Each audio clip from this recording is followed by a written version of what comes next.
Hello mga ka-OFW, isa namang magandang hapon sa inyong lahat. Ito nang iman ang inyong katrabaho, Annalyn, taga Mindoro. Sa hapon pong ito ay inaanyayahan ko pong manood. Inaanyayahan ko kayong manood ng aking vlog na tungkol sa pagpapatuyo ng mga damit sa panahon ng mataas ang humidity. Siguro ay hindi lamang ako ang nahihirapan sa pagpapatuyo ng mga damit sa ganitong panahon na mahirap pong siguro magpatuyo ng mga damit. Siguro po ay nararanasan nyo rin. Actually po, katulad nito, napakarami kong nilabhan, no? Napakaraming nilabhan ng mga mula pa kahapon kasi ilang araw nag-travel ang mga amo ko. Pagdating kahapon ay maraming labahin at nagkataong napakataas ng humidity. Tapos ngayong araw nga ay umulan pa siya. So napakahirap magpatuyo ng damit. Hindi naman siya pwedeng i-dryer. Dahil actually, mayroon kaming, ang aming washing machine ay may dryer.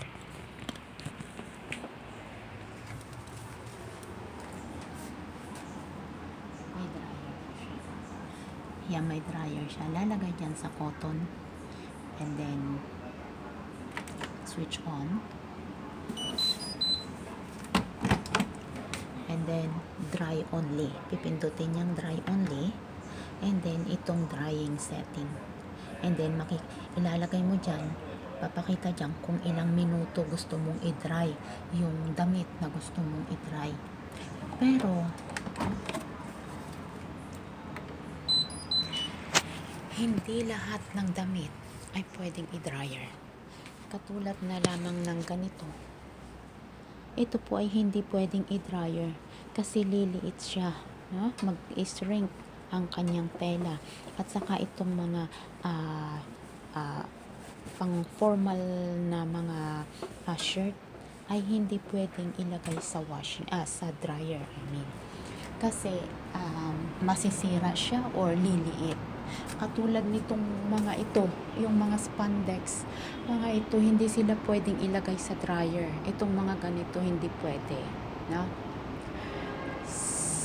At nagkataon naman na kami ay walang humidifier. Actually, pagka mayroon po kayong humidifier, ay pwede nyo pong ilagay sa isang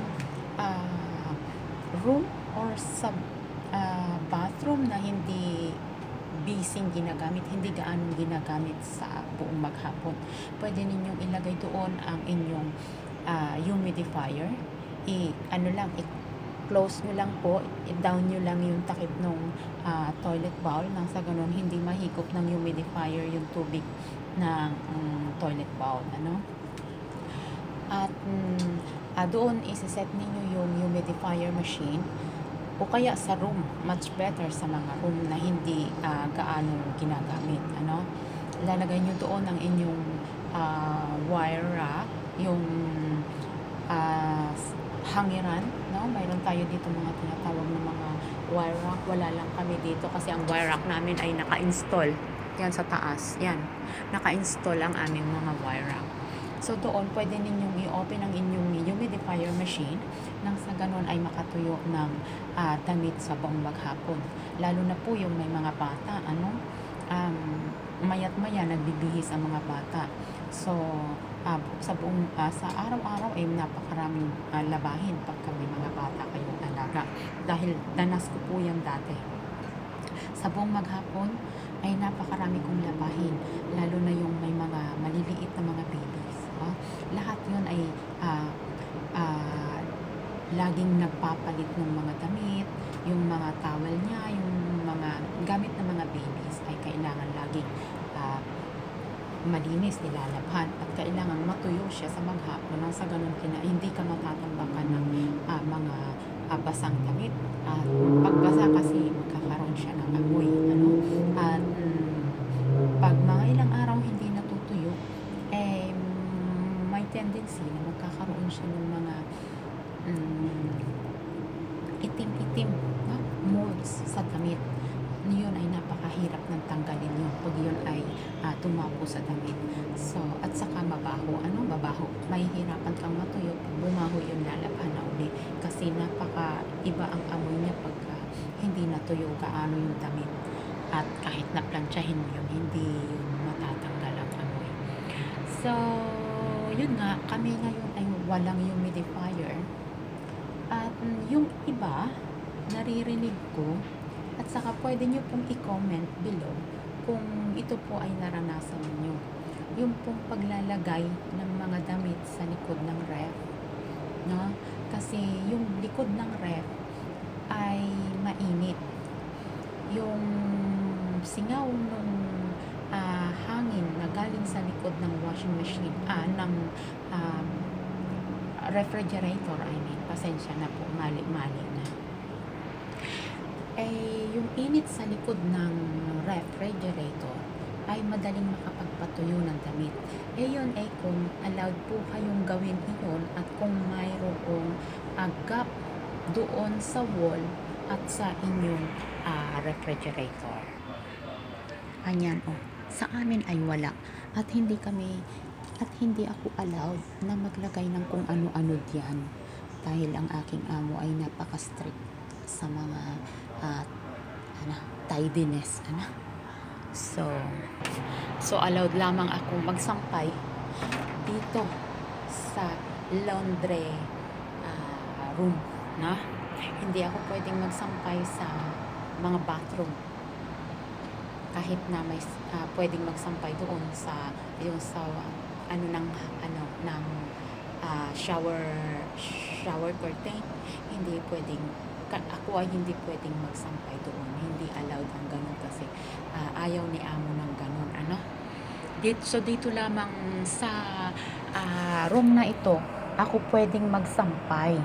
Ito ay namumroblema. Ako ay napoproblema dito dahil punong-puno na po siya. Dahil nga ilang araw na travel yung amo ko, pagdating ay kailangan malabhan ka agad ang damit. Actually, pangalawang araw ko na itong sampay. Pero yung iba talagang hindi gaanong natutuyo. Kasi nga napaka taas ng humidity ngayon, tapos umulan pa. So ang ginawa ko ay naisipan kong gumamit ng hair dryer, no? At isinet ko siya sa pinakamainit na level nung hair dryer. At tinignan ko kung ako ba'y makakapatuyo. Well, ang resulta nga po ay napaka-successful po ng result. Kasi itong mga nilabhan ko kahapon ay ito'y basang-basa kahapon, tulad nito, basang-basa siya. Pero kaninang umaga ay ko nga po, sinubukan ko yung hair dryer na tuyuin ng hair dryer itong mga nilabhan ko. At yan nga po pwede na po siyang planchahin dahil mainit yung buga ng hair dryer. So nakapatuyo po ako ng damit. Papasalamat ako kasi kung hindi mahirap magpatuyo. Napakarami ko pang lalabhan dahil sa dami ng damit nilang inuwi ng galing sa travel. So namumroblema ako kung saan ko isasampay at kung paano kong maitutuyo ng mabuti nang hindi nangangamoy yung damit. Kasi pag hindi gaano natuyo yung damit at ganyan nga, halos dikit-dikit na at marami pang lalabhan, ang problema ko kung saan ko isasampay, paano matutuyo. At pag ito ay nagkaroon ng bacteria dahil hindi natuyo ng mabuti kaagad, ay magkakaroon ng amoy yung damit, which is mahirap na naman siya kasi lalabhan ko na naman siya. And then isasampay, ulit ko na naman isasampay dyan. So ganun lang din ang mangyayari, magkakaroon lang din ng amoy. So yun nga ang ginawa ko. dinry ko siya ng hair dryer. So kayo, siguro hindi lamang ako ang nahihirapan sa pagpapatuyo. Kayo din dyan, no? Mga ka-OFW. So subukan niyo po itong aking na-discover.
So, ganun nga, nakapagpatuyo ako kasi mainit yung hangin na ibinubuga nung hair dryer, no?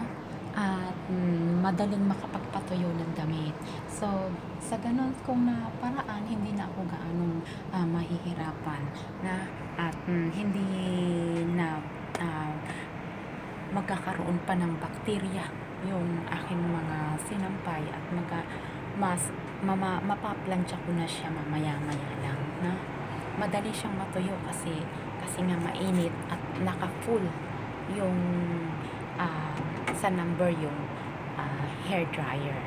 So makakapaglaban na akong muli at makakapagsampay na akong muli kasi itutuyo na, pwede ko na siyang plansyahin at itupi. So, yun nga ang aking paraan. Sana mga katrabahong OFW ay nagustuhan ninyo yung aking isa na namang video ngayong hapon. At sana ay may natutunan kayong tip sa aking video mula ngayong hapon. At kayong mga ka-OFW na nahihirapan magpatuyo ng mga damit, yun lang, marami pong paraan. Mayroong yun pong ating mga cotton, meron tayong dryer sa machine, may dryer machine, mayroong humidifier, mayroon nga yung katulad ng sinabi ng iba na pwede sa likod ng ref. Hindi ko pa rin nasusubukan yung sa likod ng ref, pero baka kayo ay nasubukan ninyo. Kung yung mga nakasubok na po, comment lang po kayo sa baba para po may mapulot ding aral yung iba nating mga viewers, At yun nga po ang aking paraan, yung paggamit ng hair dryer. Kahit na po anong klaseng hair dryer, basta mainit po yung buga ng kanyang hangin, ay pwede nyo pong gamitin. Nang sa ganon ay hindi kayo mahirapang magpatuyo ng damit. At sana po nag-enjoy kayo sa video ngayong hapon. Maraming salamat at sa mga viewers po na patuloy na nanonood, maraming salamat. Mabuhay kayo. At sa mga bago pa lang po nakakakita ng aking channel, please subscribe po at sama-sama po tayong magtrabaho, mga ka-OFW. Isang magandang hapon mula sa inyong katrabaho, Annalyn, taga Mindoro. At binabati ko pala ang lahat ng mga taga Mindoro, mga taga Sablayan, Occidental Mindoro. Ang aking pamilya dyan sa Sablayan. I love you all. At sa mga pinsan ko sa Middle East, kamusta kayo dyan mga pinsan? Ingat kayo dyan, At sa aking mga kaibigan dito, mga ka-OFW sa Hong Kong, enjoy lamang tayo. Huwag masyadong ma-stress. Take it easy.